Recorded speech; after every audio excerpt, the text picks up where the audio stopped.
هذا القرآن يوحدنا لطريق الخير يوجهنا الله تعالى أنزله ورسول الله معلمنا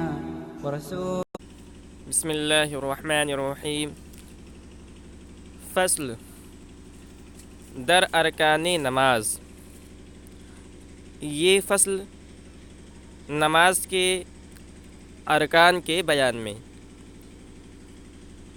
اس سے پہلے مصنف رحمۃ اللہ علیہ نے شرائط نماز کو بیان کیا تھا۔ یہاں سے نماز کے ارکان کو بیان کر رہے ہیں۔ ارکان یہ رکن کی جمع ہے، اور رکن اور شرط یہ دونوں وہ چیز ہوتے ہیں کہ جن پر کوئی دوسری چیز موقوف ہو، جیسے وضو ہے نماز کے لیے، تکبیر تحریمہ ہے نماز کے لیے۔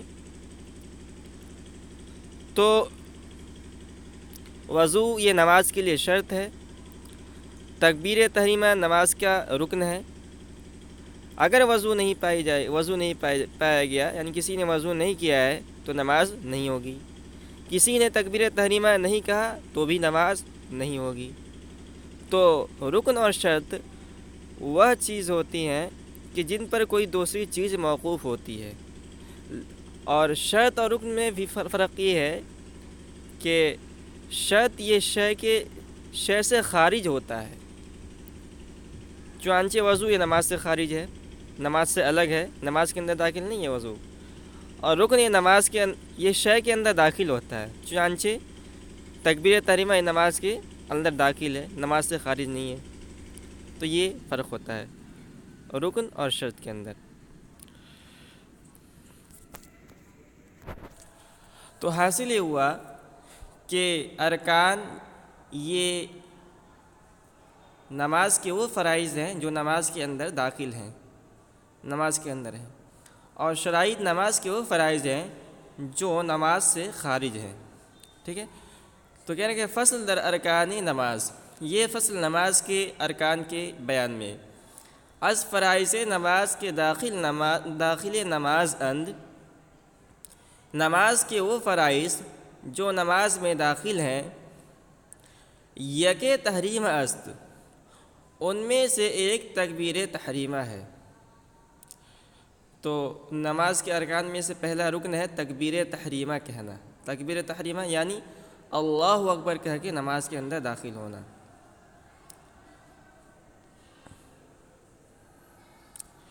برائے تحریمہ آچے در سائر ارکان شرط است، تحریمہ کے واسطے وہی شرطیں ہیں جو تمام ارکان نماز کے لیے ہیں۔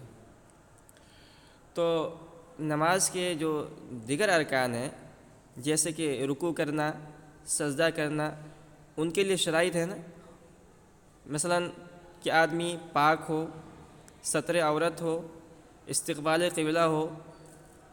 تو نماز کے دیگر ارکان کے لیے شرائط ہے، وہی شرائط تکبیر تحریمہ کے لیے ہے، یعنی تکبیر تحریمہ یہ نماز کے اندر داخل ہے، نماز کے اندر داخل ہے۔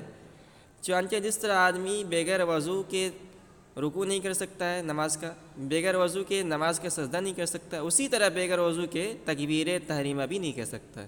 یعنی ایسا نہیں ہے کہ آدمی بغیر وضو کے تکبیر تحریمہ کر لے اور پھر جا کے وضو کر کے آئے اور پھر نماز کے اندر داخل ہو جائے، ایسا نہیں ہے۔ تکبیر تحریمہ کے لیے وہی شرائط ہیں جو نماز کے دیگر ارکان کے لیے شرائط ہیں، یہ بتلانا چاہ رہے ہیں۔ برائے تحریمہ آچے در سائر ارکان شرط است، تحریمہ کے واسطے وہی شرطیں ہیں جو تمام ارکان کے لیے ہیں۔ از طہارت و ستر عورت و استقبال قبلہ و وقت نماز و نیت، یعنی از طہارت پاکی یعنی وضو، باوضو ہونا، حدث اصغر اور حدث اکبر دونوں سے پاکی، و ستر عورت اور ستر عورت، و استقبال قبلہ اور استقبال قبلہ یعنی قبلہ رخ ہو کر نماز پڑھنا، تکبیر تحریمہ کہنا، وقت نماز اور نماز کا وقت ہونا، نیت اور نیت کرنا، دو رکعت وقعدہ اخیرہ در فجر. اچھا، تو وہ 2 رکعت وقعدہ اخیرہ در فجر، اور 2 رکعت اور قاعدہ اخیرہ فجر کے اندر. تو فجر کی نماز کے اندر پہلا رکن ہے 2 رکعت نماز ہو، اور دوسرا رکن ہے کہ اس کے اندر قاعدہ اخیرہ کیا جائے. ٹھیک ہے، تو اسی طرح ظہر اور عصر اور عشاء کے اندر بھی 2 رکن ہیں. ایک تو ہے کیا، وہ 4 رکعت، یعنی ظہر عصر اور عشاء کے اندر پہلا رکن ہے 4 رکعت نماز ہونی چاہیے. وقعدہ اخیرہ، اور دوسرا رکن ہے قاعدہ اخیرہ. تو قاعدہ اخیرہ کا مطلب یہ ہے کہ آخری التحیات پر بیٹھنا. ٹھیک ہے، تو 2 رکعت والی نماز کے اندر تو قاعدہ اولا کا سوال ہی پیدا نہیں ہوتا ہے، اس لیے کہ اس کے اندر ایک ہی مرتبہ تحیات کے اندر بیٹھنا ہے، تو وہی قاعدہ اخیرہ ہے. لیکن 4 رکعت والی نماز کے اندر قاعدہ اولا ہوگا اور قاعدہ اخیرہ ہوگا. 2 رکعت پر جو بیٹھیں گے وہ قاعدہ اولا ہے، وہ نماز کا رکن نہیں ہے، رکن نماز نہیں ہے. اور 4 رکعت پر جب بیٹھیں گے تو وہ قاعدہ اخیرہ ہے یا وہ نماز کا رکن ہے. اگر وہ چھوٹ گیا تو نماز ہوگی ہی نہیں. تو سمجھ میں آ گیا ہوگا کہ وہ 2 رکعت فجر کی نماز کے اندر پہلا رکن ہے 2 رکعت نماز پڑھنا، وقاعدہ اخیرہ دوسرا رکن ہے قاعدہ اخیرہ پر بیٹھنا. فجر کی نماز کے اندر تو قاعدہ اولا قاعدہ اخیرہ ایک ہی ہے. و4 رکعت وقاعدہ اخیرہ در ظہر و عصر و عشاء، اور 4 رکعت اور قاعدہ اخیرہ ظہر اور عصر و عشاء کی نماز میں. یہ رکن ہے، یعنی فرض ہے. ٹھیک ہے، اور ظہر عصر عشاء کے اندر جو قاعدہ اولا پر بیٹھتے ہیں نا، پہلی مرتبہ جو اتحیات بیٹھتے ہیں، وہ فرض نہیں ہے، واجب ہے. اس کا بیان آ گیا گا. و6 رکعت وقاعدہ اخیرہ در مغرب و وتر، اور 3 رکعتیں اور قاعدہ اخیرہ مغرب اور وتر کی نماز کے اندر. تو وتر کی نماز بھی واجب ہے اور مغرب کی نماز بھی. یعنی وتر کی نماز واجب کا مطلب یہ ہے کہ عملاً وہ فرض ہے، ثبوتاً واجب ہے لیکن عملاً وہ فرض ہی کی طرح ہے. فرض و واجب کا درجہ ایک برابر ہے، بس ثبوت کے اندر فرق ہوتا ہے. و 2 رکعت وقاعدہ اخیرہ در نفل، اور 2 رکعت وقاعدہ اخیرہ نفل میں. تو نفل کی نماز کے اندر بھی 2 فرض ہے، ایک تو 2 رکعت ہونی چاہیے اور دوسرا قاعدہ اخیرہ کے اندر بیٹھنا چاہیے. دیکھیں نفل نماز جو ہے نا، نفل ہے، یعنی آدمی پڑھے تو ثواب ملے، نہ پڑھے تو گناہ نہ ملے. لیکن اگر آدمی نفل نماز شروع کر دے نا تو اس کا اتمام واجب ہو جاتا ہے. تو نفل نماز کے اندر بھی ایک تو یہ کم سے کم 2 رکعت نماز ہونی چاہیے، اور دوسرا یہ کہ قاعدہ اخیرہ کے اندر آدمی بیٹھے. یہ فرض ہے نفل نماز کے اندر، ورنہ نفل نماز نہیں ہوگی. وخروج از نماز فعل مصلی، اور نماز پڑھنے والے کا اپنے کسی فعل کے ذریعے سے نماز سے فارغ ہونا ہم فرض است، یہ بھی فرض ہے نزد امام اعظم حضرت امام اعظم ابو حنیفہ رحمۃ اللہ علیہ نزد. تو اس کو کہتے ہیں خروج بصنعہ. نماز جب پوری ہو جائے 2 رکعت والی نماز میں 2 رکعت پر، اور 4 رکعت والی نماز میں 4 رکعت پر جب نماز مکمل ہو رہی ہے تو اس وقت مصلی کا اپنے کسی فعل سے نکلنا. ٹھیک ہے، تو کسی فعل سے نکلنے میں یہ ہے کہ آدمی نماز کے منافی کوئی عمل کر دے، مثلا کسی سے بات چیت کر لے یا مثلا ریح خارج کر دے، تو بھی آدمی نماز سے نکل جائے گا، نماز پوری ہو جائے گی، یہ مطلب ہے. لیکن ایسا کرنا اچھا نہیں ہے. آدمی بات چیت کر کے نکل جائے یا ریح خارج کر کے نکل جائے یا کھانا کھا لے تو اس سے آدمی نماز تو مکمل ہو جائے گی، لیکن وہ واجب کا ترک کرنے والا ہوگا. یعنی فرض تو ادا ہو جائے گا لیکن واجب کا ترک کرنے والا ہوگا. ایسا کرنا بہتر نہیں ہے. تو بہتر کیا ہے، اس کا بیان واجبات کے اندر آئے گا، نماز کے واجبات کے اندر، کہ آدمی السلام علیکم ورحمۃ اللہ کہہ کے نماز سے نکلے. ٹھیک ہے، تو یہ جو ہم اس طرح کے مسائل بتاتے ہیں نا، کہ ریح خارج کر کے نکل جائے، بات کر کے نکل جائے، یہ سمجھانے کے لیے بتاتے ہیں کہ یہ فرض ہے یا واجب ہے، یعنی کس کا کون سا درجہ ہے، مطلب یہ نہیں کہ آدمی ایسا ہی نکلے۔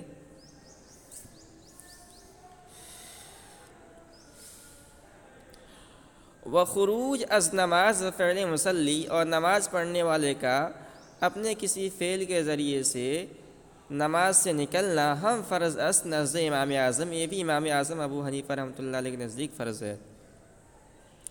و فرض در ہر رکعت قیام و رکوع و سجود است،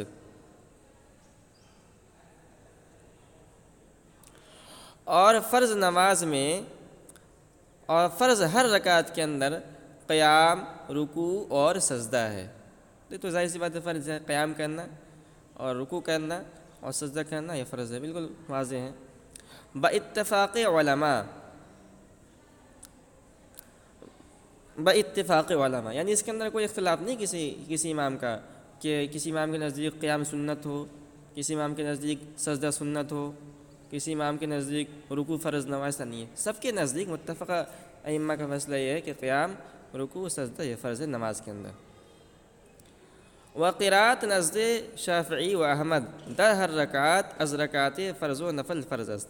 اب آگے اختلاف ہے قرات کے سلسلے میں، تو قرات یعنی نماز کے اندر قرات کرنا، تو قرات کے اندر دونوں چیزیں آ جاتی ہیں، ایک تو سورہ فاتحہ اور دوسرا 3 آیت یا ایک بڑی آیت کا پڑھنا، جس کو کہتے ہیں ما تجوز بہ الصلاۃ، جس سے نماز جائز ہو جائے، تو یہ قرات ہر رکعت میں۔ وقرات نزد شافعی و احمد، اور حضرت امام شافعی اور امام احمد رحمۃ اللہ علیہ کے نزدیک قرات کرنا در ہر رکعت میں از رکعت فرض و نفل، فرض اور نفل کی رکعت میں سے فرض است، فرض ہے۔ تو فرض کی 4 رکعت، نفل کی 4 رکعت، اگر آدمی پڑھ رہا ہے نفل نماز 4 رکعت اور فرض اگر 4 رکعت والی پڑھ رہا ہے، تو اس کے ہر رکعت کے اندر قرات کرنا، سورہ فاتحہ پڑھنا اور اس کے ساتھ سورہ ملانا، یہ فرض ہے۔ کس کے نزدیک؟ امام شافعی اور امام احمد ابن حنبل رحمۃ اللہ علیہ کے نزدیک۔ ونزد امام اعظم قرات در 2 رکعت از رکعت فرائض 5 فرض است، اور امام ابو حنیفہ رحمۃ اللہ علیہ کے نزدیک فرائض 5 یعنی 5 نمازیں، 5 وقت کی فرض نماز، حضرت امام اعظم رحمۃ اللہ کے نزدیک فرائض 5 در 2 رکعت از رکعت فرائض 5، فرائض 5 کی رکعتوں میں سے 2 رکعت میں فرض است، فرض ہے۔ تو امام اعظم ابو حنیفہ رحمۃ اللہ کے نزدیک جو 5 وقت کی فرض نمازیں ہیں، فجر، ظہر، عصر، مغرب، عشاء، تو ان کی 2 رکعتوں میں، پہلی 2 رکعتوں کے اندر قرات کرنا فرض ہے، بالکل واضح مسئلہ ہے۔ فجر کی 2 رکعت، ظہر کی 2 رکعت، عصر کی 2 رکعت، مغرب کی 2 رکعت، عشاء کی 2 رکعت، تو پہلی 2 رکعت کے اندر قرات کرنا فرض ہے۔ ودر ہر سے رکعت وطر، اور وطر کی 3 رکعتوں کے اندر، ٹھیک ہے۔ ودر ہر رکعت نفل، اور نفل کی ہر رکعت میں فرض ہے۔ تو فرائض 5 کی 2 رکعت میں، وطر کی 3 رکعت میں، اور نفل کی اگر 4 رکعت پڑھ رہا ہے تو 4 رکعت میں، 8 رکعت پڑھ رہا ہے تو 8 رکعت میں، ہر رکعت میں فرض ہے، بالکل واضح مسئلہ ہے۔ تو یہ ہلکا سا اختلاف تھا امام احمد بن حنبل، امام شافعی اور امام اعظم ابو حنیفہ رحمۃ اللہ علیہ کے درمیان۔ اب آگے چلتے ہیں۔ وقومہ و جلسہ و قرار گرفتن در ارکان فرض است، در ارکان فرض است۔ قومہ، جلسہ اور وقرار گرفتن، اور رکنوں میں ٹھہرنا، وقرار گرفتن در ارکان، اور رکنوں میں ٹھہرنا فرض است، فرض ہے۔ تو 3 چیزیں ہو گئی، ایک تو قومہ کہتے ہیں رکوع کے بعد آدمی جو کھڑا ہوتا ہے اس کو کہا جاتا ہے قومہ۔ تو رکوع آدمی کرتا ہے، رکوع سے سجدے میں نہیں چلا جاتا، رکوع کے بعد اٹھتا ہے، کھڑا ہوتا ہے، اس کو کہتے ہیں قومہ۔ اور جلسہ کہتے ہیں 2 سجدوں کے درمیان بیٹھنا، ایک سجدہ کرتا ہے آدمی، پھر اٹھتا ہے، چند سیکنڈ بیٹھتا ہے، پھر دوسرے سجدے کے اندر جاتا ہے، تو اس کو جلسہ کہتے ہیں۔ اور اسی طرح ہر رکن کو ٹھہر کے کرنا ہے، رکوع کو ایسا نہیں کہ جس طرح کوا ٹھوپ مار کے اڑ جاتا ہے، ویسا نہیں، کہ فوراً رکوع میں گیا اٹھ گیا، نہیں، بلکہ آرام سے رکوع کے اندر جائے پھر آرام سے اٹھے، سجدے کے اندر آرام سے جائے آرام سے اٹھے، اتحیات کے اندر آرام سے بیٹھے۔ تو ہر رکن کو میں ٹھہرنا، اس کو اسی کو تعبیر کیا قرار گرفتن، ٹھہرنا۔ تو یہ تینوں چیزیں فرض ہیں نزد ابی یوسف و نزد اچھا یہ فرض ہے امام اعظم ابو حنیفہ رحمۃ اللہ کے نزدیک، ٹھیک ہے۔ تو دیکھیے اس کو ملاتے ہیں، وقوما و جلسہ و قرار گرفتن در ارکان، اور قوما جلسہ اور رکنوں میں ٹھہرنا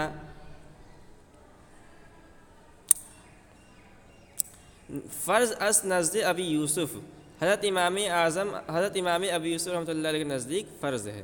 تو یہ امام ابو یوسف رحمۃ اللہ علیہ یہ علماء حنفیہ میں سے ہیں، امام ابو حنیفہ کے شاگرد ہیں، تو امام ابو یوسف رحمۃ اللہ علیہ کے نزدیک فرض ہے، ٹھیک ہے۔ یہاں اس کو رک جائیے۔ ونزد اکثر علماء فرض نیس، اور اکثر علماء کے نزدیک یہ فرض نہیں ہے۔ تو یہ مسئلہ پورا ہو گیا۔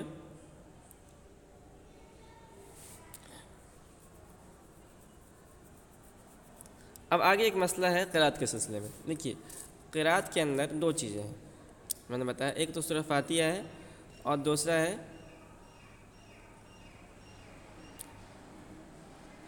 اس کے ساتھ ما تجوز بھی الصلاۃ آیت ملانا۔ تو ہمارے نزدیک یعنی امام اعظم رحمۃ اللہ کے نزدیک مطلقاً قرات فرض ہے، یعنی سورہ فاتحہ صرف سورہ فاتحہ پڑھنا فرض نہیں ہے۔ اگر نماز کے اندر کوئی صرف ایک آیت پڑھ لے تو اس کی نماز ادا ہو جائے گی، اگرچہ واجب کا ترک کرنے والا ہوگا۔ تو دیکھیں، اور فرض در قرات اور قرات میں فرض نزد امام اعظم، حضرت امام اعظم ابو حنیفہ رحمۃ اللہ کے نزدیک یک آیت است، ایک آیت کی مقدار ہے۔ ونزد امام ابی یوسف و محمد سے آیا خرد برابر سورہ کوثر، اور امام ابو یوسف اور امام محمد کو فقہ کے اصطلاح میں صاحبین کہتے ہیں، تو صاحبین کا ترجمہ کر سکتے ہیں۔ ونزد امام ابو یوسف و محمد اور صاحبین کے نزدیک سے آیا خرد برابر سورہ کوثر، تین چھوٹی آیتیں سورہ کوثر کے برابر، یا ایک آیا در از بہ قدرے سے آیا، یا ایک آیت در از بہ قدرے سے آیا، تین چھوٹی آیتوں کے بقدر، یہ فرض ہے۔ تو امام ابو حنیفہ رحمۃ اللہ کے نزدیک یہ تو یعنی ہم نے جو بتایا مطلقاً قرات فرض ہے، اس کو آپ دھیان میں رکھیے، یاد میں رکھیے، یہ بعد میں آپ کو اس کا مطلب سمجھ میں آئے گا۔ تو اب امام ابو حنیفہ حنفیہ میں تھوڑا سا اختلاف ہے۔ امام ابو حنیفہ رحمۃ اللہ علیہ کہتے ہیں کہ نماز میں ایک آیت فرض ہے، ٹھیک ہے۔ اب ایک آیت کے اندر چھوٹی بھی آیت آ سکتی ہے اور بڑی بھی آیت آ سکتی ہے، اس لیے صاحبین نے اس مسئلے میں تفصیل کو اختیار کیا ہے کہ اگر چھوٹی آیتیں ہیں تو تین چھوٹی آیت کتنی ہونی چاہیے؟ سورہ کوثر، انا اعطینا کل کوثر جو آیت ہے، یہ صورت ہے، اس میں تین آیتیں ہیں، اتنی چھوٹی تین آیتیں ہونی چاہیے اگر چھوٹی آیتیں ہیں، اور اگر بڑی آیت ہے تو اتنی بڑی ہونی چاہیے کہ ایک آیت تین آیت کے بقدر ہو، تو نماز کا فرض ادا ہو جائے گا، ٹھیک ہے، اس کو یاد رکھیے۔ ونزد شافعی و احمد فاتحہ خواندن فرض است، کہہ رہے کہ امام شافعی اور امام احمد عبد اللہ کے نزدیک سورہ فاتحہ پڑھنا فرض ہے۔ تو دیکھیے ہم نے بتایا نا کہ امام ابو حنیفہ رحمۃ اللہ علیہ کے نزدیک مطلقاً قرات فرض ہے، تو صرف سورہ فاتحہ کا پڑھنا فرض نہیں ہے، ہمارے نزدیک سورہ فاتحہ کا پڑھنا واجب ہے، مطلقاً قرات فرض ہے۔ اگر کوئی ایک آیت بھی نماز کے اندر پڑھ لے تو وہ نماز اس کی ادا ہو جائے گی۔ اور امام شافعی اور امام احمد رحمۃ اللہ کے نزدیک سورہ فاتحہ کا پڑھنا، الحمدللہ کا پڑھنا، یہ فرض ہے۔ اگر کوئی نماز کے اندر چھوڑ دیتا ہے تو اس کی نماز نہیں ہوگی، ہمارے نزدیک نماز ہو جائے گی، یعنی فرض ادا ہو جائے گی۔ ونزد شافعی و احمد فاتحہ خواندن فرض است، اور امام شافعی اور امام احمد رحمۃ اللہ کے نزدیک سورہ فاتحہ کا پڑھنا فرض ہے۔ اور بسم اللہ یک آیا است از فاتحہ۔ اب ایک اور اختلاف ہے کہ جو بسم اللہ الرحمن الرحیم پڑھتے ہیں یہ سورہ فاتحہ کی آیتوں میں سے ایک آیت ہے یا نہیں، اس میں اختلاف ہے، کہہ رہا ہوں بسم اللہ یک آیا است از فاتحہ نزد آہاں. حضرت امام شافعی، آہاں کا مرجع امام شافعی اور امام احمد یہ دونوں ہیں. تو امام شافعی اور امام احمد بن حنبل رحمۃ اللہ کے نزدیک بسم اللہ یک آیا است از فاتحہ، بسم اللہ الرحمن الرحیم سورہ فاتحہ کی آیتوں میں سے ایک آیت ہے. ٹھیک ہے، تو یہ فرض ہے سورہ فاتحہ کا پڑھنا امام شافعی اور امام احمد بن حنبل رحمۃ اللہ کے نزدیک. اور کیا فرض ہے ان کے نزدیک؟ ودر سجود نہادن پیشانی و بینی فرض است. کہہ رہے سجدوں میں ناک و پیشانی رکھنا فرض ہے. سجدہ آدمی کرے تو ناک اور پیشانی رکھنا یہ فرض ہے. وعند ضرورت اکتفا و یک اذاں جائز است. تو یہ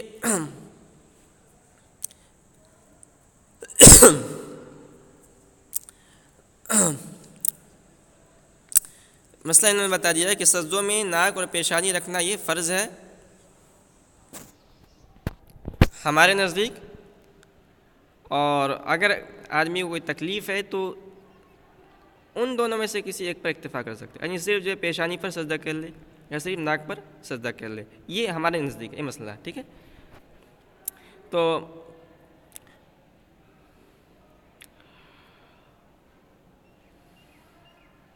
ودر سجود نہادن پیشانی و بینی فرض است. سجدوں میں ناک اور پیشانی رکھنا فرض ہے، یہ ہمارے نزدیک مسئلہ ہے، یاد رکھیں. وعند ضرورت اکتفا و یک اذاں جائز است. اور ضرورتاً ان میں سے ایک پر اکتفا کرنا جائز ہے. یہ مسئلہ یہ ہمارے نزدیک پورا ہو گیا. ونزد شافعی و احمد در سجود نہادن پیشانی و بینی و ہر دو کف دست و ہر دو زانو و انگشتان ہر دو پا فرض است. اور امام شافعی اور امام احمد بن حنبل رحمۃ اللہ کے نزدیک سجدوں میں ناک اور پیشانی و دو کف دست دونوں ہاتھوں کی ہتھیلیاں و ہر دو زانو اور دونوں گھٹنے و انگشتان ہر دو پا اور دونوں پاؤں کی انگلیاں فرض است فرض ہے. ٹھیک ہے، تو ان کے نزدیک جب فرض ہے تو ایک پر اکتفا نہیں کر سکتے. صرف پیشانی پر سجدہ کریں کافی نہیں ہوگا، صرف ناک پر سجدہ کریں کافی نہیں ہوگا، اندر ضرورت بھی. اور اس کے علاوہ مزید کچھ چیزیں فرض ہیں. یہ مسئلہ پورا ہو گیا. پھر کہنے وہ ترتیب در ارکان نماز فرض است. اور ارکان نماز میں ترتیب فرض ہے مگر در سجود دوم. البتہ ہر رکعت کے دوسرے سجدے کا حکم الگ ہے. یہ چھوٹا سا مسئلہ ہے. نماز میں ترتیب کیا ہے کہ پہلے رکوع ہے پھر سجدہ ہے. اگر کوئی آدمی پہلے سجدہ کرے پھر بعد میں رکوع کرے تو وہ فرض کا تارک ہوگا، فرض چھوڑنے والا ہوگا. مگر کہہ رہے کہ ہر رکعت کا جو دوسرا سجدہ ہوتا ہے وہ اس میں ترتیب فرض نہیں ہے. سجدہ تو فرض ہے لیکن اس میں ترتیب فرض نہیں ہے. چنانچہ مثلا اگر کوئی ایک سجدہ کر کے اٹھ کر رکوع کر لے پھر جا کر دوسرا سجدہ کر لے تو فرض ادا ہو جائے گا، اگرچہ ایسا کرنا اچھا نہیں ہوگا. بس اگر دو رکعتیں یک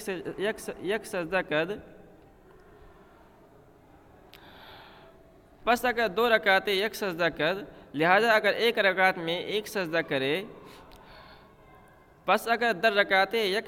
لہذا اگر ایک رکعت میں ایک سجدہ کرے و سجدہ دوم فراموش کرد اور دوسرا سجدہ کرنا بھول جائے نماز فاسد نہ شود، نماز فاسد نہ ہوگی.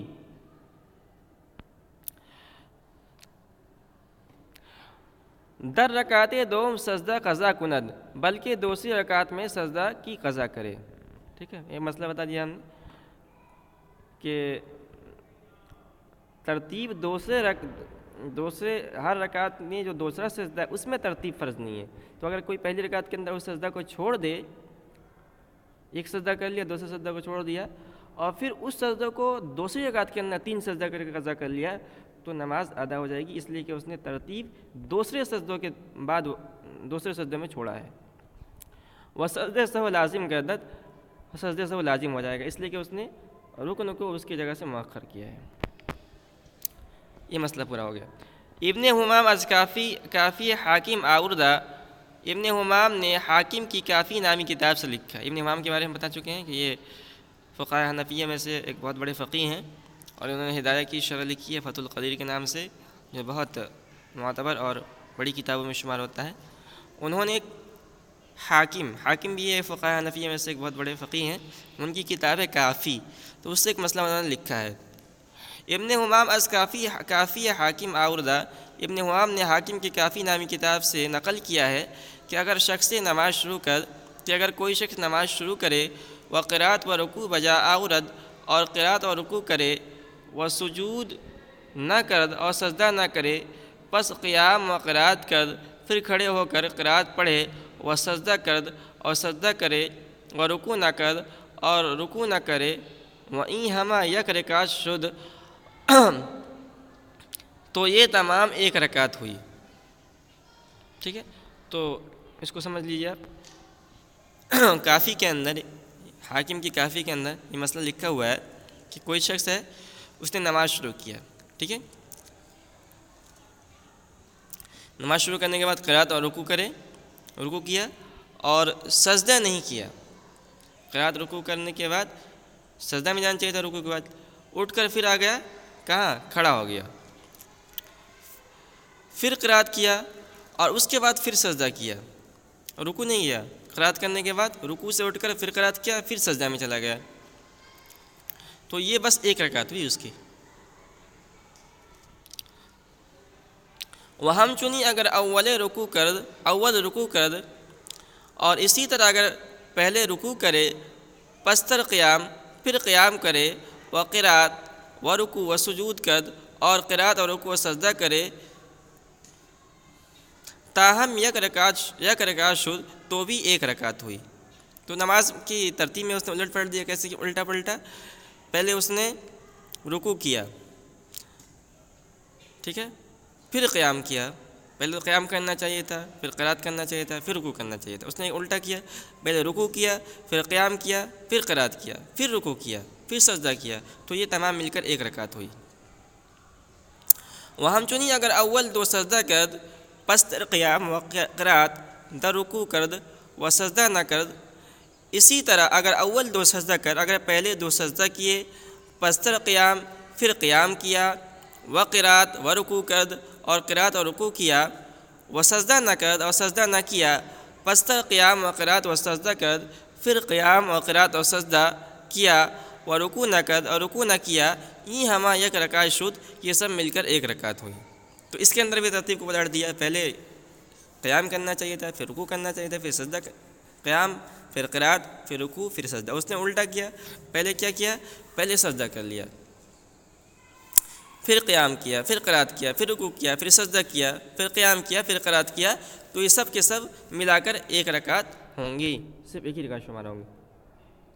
وہم چنی اگر رکوع کرد در اولا و سجدہ نہ کرد، ایسے ہی اگر پہلی رکعت کرے، پہلی رکعت میں رکوع کرے، و سجدہ نہ کرد اور سجدہ نہ کرے، و رکوع کرد اور دوسری میں رکوع کرے، و رکوع کرد در ثانیہ اور دوسری رکعت میں رکوع کرے، و سجدہ نہ کرد اور سجدہ نہ کرے، و سجدہ کرد در ثالثہ اور تیسری رکعت میں سجدہ کرے، و رکوع نہ کرد اور رکوع نہ کرے، یہ ہما یک رکعت شد، تو یہ تمام مل کر ایک رکعت ہوئی۔ ٹھیک ہے، تو یہ یہاں مسئلہ پورا ہو گیا۔ تو انہوں نے 3-4 شکلیں بتائی جس کے اندر ترتیب کو الٹ پلٹ کر دیا گیا تھا۔ تو ترتیب کو الٹ پلٹنے کی وجہ سے وہ یعنی بظاہر تو 2 رکعتیں ہونی چاہیے تھی، مگر ایک ہی رکعت شمار ہوں گی۔ یہ مسئلہ کافی کے حاکم سے لکھا ہوا تھا۔ اب اس کی وجہ کیا ہے؟ اس کی وجہ آپ بڑی کتابوں کے اندر پڑھیں گے، ٹھیک ہے، بس اتنا سمجھ لیں کہ ترتیب کے الٹنے پلٹنے کی وجہ سے یہ ایک ہی رکعت شمار ہوگی۔ یہ مسئلہ پورا ہو گیا۔ وقعدہ اولا و خاندان تشہد دنا وہم خاندان تشہد وقعدہ اخیرہ فرض اس نزد احمد نہ نزد غیر، کیا نا، وقعدہ اولا اور قاعدہ اولا۔ قاعدہ اولا یعنی پہلی مرتبہ جو 4 رکعت والی نمازوں کے اندر پہلی مرتبہ پہلی 2 رکعت پر جو اتحیات کے لیے بیٹھتے ہیں اس کو کہتے ہیں قاعدہ اولا۔ وخاندان تشہد اور تشہد پڑھنا، درآ اور اس میں تشہد پڑھنا، وہم خاندان تشہد اور اسی طرح تشہد پڑھنا۔ تو وقاعدہ اولا اور قاعدہ اولا و خاندان تشہد درآ اور تشہد پڑھنا، اس میں وہم خاندان تشہد و قاعدہ اخیرہ اور اسی طرح قاعدہ اخیرہ کے اندر تشہد پڑھنا، تو دو چیزیں ہو گئی، پہلے ہے کہ قاعدہ اولیٰ کہنا اور قاعدہ اولیٰ کے اندر تشہد پڑھنا، دوسری چیز ہے قاعدہ آخرہ کہنا اور قاعدہ آخرہ کے اندر تشہد کرنا پڑھنا۔ فرض ہے نزد احمد، حضرت امام احمد ابن حنبل رحمۃ اللہ کے نزدیک، تو امام احمد ابن حنبل رحمۃ اللہ کے نزدیک پہلی دو رکعت پر جو اتحیات کے لیے بیٹھتے ہیں تو وہ بیٹھنا بھی فرض ہے، اس کے اندر اتحیات پڑھنا بھی فرض ہے۔ چوتھی رکعت پہ جو بیٹھتے ہیں اس میں بیٹھنا بھی فرض ہے اور اتحیات بھی پڑھنا فرض ہے۔ یہ امام احمد ابن حنبل رحمۃ اللہ کے نزدیک ہے۔ نہ نزد غیر، نہ کہ دوسروں کے نزدیک، نہ نزد غیر او، نہ کہ ان کے علاوہ دوسرے ائمہ کے نزدیک، مگر آ کے نزد امام اعظم واجب است، مگر امام اعظم ابو حنیفہ کے نزدیک واجب است، واجب ہے۔ کیا واجب ہے؟ قاعدہ اولیٰ کرنا اور اس میں تشہد پڑھنا، تو قاعدہ اولیٰ کرنا بھی واجب ہے امام اعظم کے نزدیک اور اس میں تشہد پڑھنا بھی واجب ہے، مگر آ کے نزد امام اعظم واجب است، مگر امام ابو حنیفہ رحمۃ اللہ علیہ کے نزدیک واجب ہے، یعنی تو واجب ہے وہ، یعنی تشہد کرنا، قاعدہ اولیٰ میں بیٹھنا،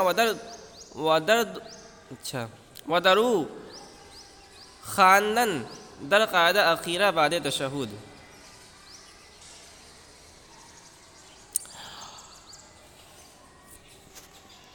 تو مگر آ کے نزد امام اعظم واجب است ودرو، مگر امام ابو حنیفہ رحمۃ اللہ کے نزدیک قاعدہ اولیٰ اور تشہد پڑھنا واجب ہے، تو وہ بھی واجب ہے اور تشہد پڑھنا بھی واجب ہے، ٹھیک ہے۔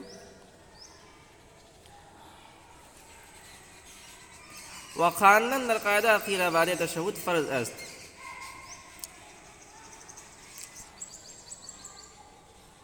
اور پڑھنا قاعدہ اخیرہ میں تشہد کے بعد فرض ہے نزد شافعی و احمد، حضرت امام شافعی اور امام احمد ابن حنبل رحمۃ اللہ علیہ کے نزدیک۔ وسلام گفتن ہم فرض است، اور اسی طرح سلام کہنا یعنی السلام علیکم ورحمۃ اللہ سے نماز سے پڑھنا بھی فرض ہے۔ ورکن است نزد ائمہ ثلاثہ، اور ائمہ ثلاثہ کے نزدیک رکن ہے، تو ائمہ ثلاثہ کے نزدیک میں امام مالک اور امام شافعی اور امام احمد بن حنبل رحمۃ اللہ آتے ہیں، ان کے نزدیک السلام علیکم سے کہہ کر نماز سے نکلنا یہ فرض ہے، اور امام اعظم رحمۃ اللہ کے نزدیک اب مصلی کے کسی فعل سے نماز سے نکلنا فرض ہے، یہ اوپر آ چکا ہے۔ نہ نزد امام اعظم، نہ کہ امام اعظم رحمۃ اللہ کے نزدیک کہ نزد او واجب است، کہ ان کے نزدیک یہ واجب ہے، ٹھیک ہے۔ پہلے آ چکا ہے کہ السلام علیکم ورحمۃ اللہ وبرکاتہ سے نکلنا یہ امام اعظم کے نزدیک فرض نہیں ہے، فرض یہ ہے کہ مصلی اپنے کسی فعل سے نکلے، بات کر کے نکلے یا کسی بھی طرح سے نکلے تو فرض ادا ہو جائے گا۔ ہاں السلام علیکم ورحمۃ اللہ سے کہہ کر نکلنا یہ واجب ہے امام اعظم ابو حنیفہ رحمۃ اللہ کے نزدیک۔ وتکبیرات خفض و رفع و در رکوع سبحان ربی العظیم یک بار گفتن، اچھا تکبیرات خفض و رفع جھکتے اور اٹھتے وقت تکبیرات کہنا، تو جھکتے وقت یعنی رکوع میں جاتے وقت اللہ اکبر کہنا، اٹھتے وقت یعنی سجدہ سے آدمی اٹھ رہا ہے اللہ اکبر کہتے ہوئے اٹھے، تو یہ جو تکبیرات ہیں ان کو کہتے ہیں تکبیرات خفض و رفع۔ ودر رکوع سبحان ربی العظیم یک بار گفتن، اور رکوع میں سبحان ربی العظیم ایک مرتبہ کہنا۔ ودر سجود سبحان ربی الاعلیٰ یک بار گفتن، اور سجدے میں سبحان ربی الاعلیٰ ایک بار کہنا۔ وقت قومہ سمع اللہ لمن حمیدہ گفتن، اور قومہ کے وقت، قومہ یعنی رکوع سے کھڑے ہوتے وقت سمع اللہ لمن حمیدہ کہنا۔ وبین السجدتین رب اغفر لی گفتن، اور دونوں سجدوں کے درمیان رب اغفر لی ایک تسبیح ہے اس کو کہنا۔ نزد احمد فرض است، حضرت امام احمد ابن حنبل رحمۃ اللہ کے نزدیک فرض ہے، نہ نزد غیر او، نہ کہ ان کے علاوہ ائمہ کے نزدیک۔ تو تکبیرات خفض و رفع، رکوع میں سبحان ربی العظیم کہنا، سبحان ربی الاعلیٰ کہنا سجدے کے اندر، دونوں سجدوں کے درمیان رب اغفر لی کہنا، یہ سب کے سب حضرت امام احمد ابن حنبل رحمۃ اللہ کے نزدیک فرض ہے۔ لیکن اگر سہون ترک کند نزد احمد نماز باطل نہ شود، لیکن اگر بھول کر چھوڑ دیا تو امام احمد ابن حنبل رحمۃ اللہ کے نزدیک نماز باطل نہ ہوگی. ٹھیک ہے. تو فرض بھی ہے، لیکن اگر کوئی بھول کر چھوڑ دے تو اگرچہ فرض کے ترک سے نماز فاسد ہو جاتی ہے، لیکن امام احمد ابن حنبل رحمۃ اللہ کے نزدیک یہ سب ایسے فرض ہیں کہ ان کو اگر آدمی بھول کر چھوڑ دے تو نماز باطل نہیں ہوگی. یہ مسئلہ یہاں پورا ہو گیا. وقرات بر مقتدی فرض است نزد شافعی و نزد غیر او فرض نیست. اور قرات مقتدی پر قرات، تو مقتدی پر قرات سے مراد ہے سورہ فاتحہ پڑھنا. مقتدی کے لیے قرات یعنی سورہ فاتحہ پڑھنا فرض ہے نزد شافعی و نزد حضرت امام شافعی رحمۃ اللہ کے نزدیک. تو حضرت امام شافعی رحمۃ اللہ کے نزدیک امام کے پیچھے سورہ فاتحہ پڑھنا فرض ہے. آج کل کے غیر مقلدین بھی یہ کہتے ہیں. ونزد غیر وہ فرض نیست، اور ان کے علاوہ کسی اور ائمہ کے نزدیک فرض نہیں ہے، بلکہ نزد امام اعظم مقتدی را قرات حرام است. بلکہ امام اعظم ابو حنیفہ رحمۃ اللہ علیہ کے نزدیک مقتدی پر قرات کرنا یعنی سورہ فاتحہ پڑھنا، امام کے پیچھے مقتدی کا سورہ فاتحہ پڑھنا یہ حرام ہے. حرام ہے یعنی مکروہ تحریمی ہے. تو کیوں مکروہ تحریمی ہے اور سب کے کیا دلائل ہے، یہ سب آپ بڑی کتابوں کے اندر پڑھیں گے. یہاں مختصراً انہوں نے مسائل بیان کر دیے. تو یہاں نماز کے ارکان پورے ہوئے. تو نماز کے شرائط بھی ہم نے پڑھ لیے، نماز کے ارکان بھی ہم نے پڑھ لیے. اب آگے ہم نماز کے واجبات کو پڑھیں گے انشاءاللہ.